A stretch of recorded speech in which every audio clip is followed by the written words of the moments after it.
ذکر ہے کہ کسی شہر میں دو بھائی رہا کرتے تھے۔ بڑا بھائی کافی امیر تھا اور اس کا کاروبار بہت اچھا چل رہا تھا، مگر چھوٹا بھائی محنت مزدوری کر کے اپنا اور اپنے بچوں کا پیٹ پالتا۔ بڑے بھائی کے گھر میں ہر روز نئے نئے پکوان تیار ہوتے، مگر کئی دفعہ چھوٹے بھائی کے بچوں کو بھوکا ہی سونا پڑ جاتا۔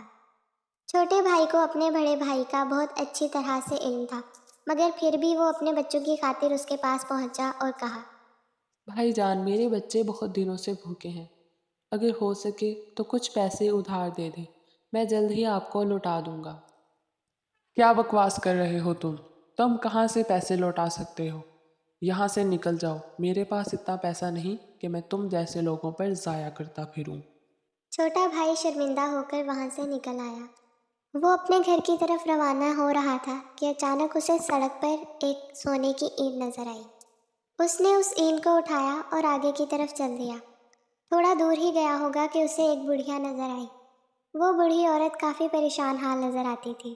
غریب آدمی اس کے پاس پہنچا اور بولا، کیا بات ہے اماں، آپ بہت پریشان نظر آ رہی ہیں۔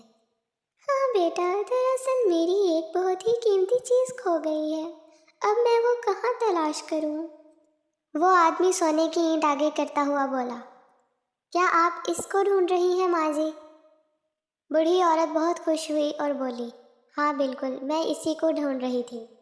اس کے بعد اس آدمی نے وہ سونے کی اینٹ اس عورت کو پکڑائی اور آگے کی طرف چل دیا۔ اچانک اسے پیچھے سے آواز آئی، رکو بیٹا۔ وہ پیچھے کی جانب مڑا، مگر یہ کیا، وہاں پر تو ایک بہت ہی خوبصورت پری کھڑی تھی۔ اس پری نے اس چھوٹے بھائی کی طرف بڑھتے ہوئے کہا، اے ایماندار انسان، میں تو یہاں پر صرف انسانوں کا امتحان لے رہی تھی، مگر ابھی تک کسی نے بھی اتنی ایمانداری سے مجھے میری اینٹ واپس نہیں کی، مگر تم بہت ایماندار ہو، اس لیے میں تمہاری ایمانداری پر تمہیں 500 سونے کی اینٹیں انعام دینا چاہتی ہوں۔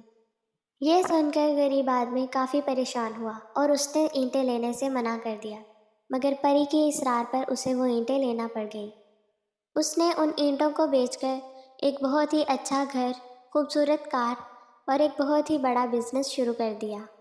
دوسری طرف بڑے بھائی کی بدنیتی کی وجہ سے اس کا سارا کاروبار ٹھپ ہو گیا اور اس کو اپنا گھر بیچ کر یہاں سے دور جانا پڑا۔ وقت ہمیشہ یکساں نہیں رہتا، اس لیے ہمیں ہمیشہ ایک دوسرے کی مدد کرنی چاہیے۔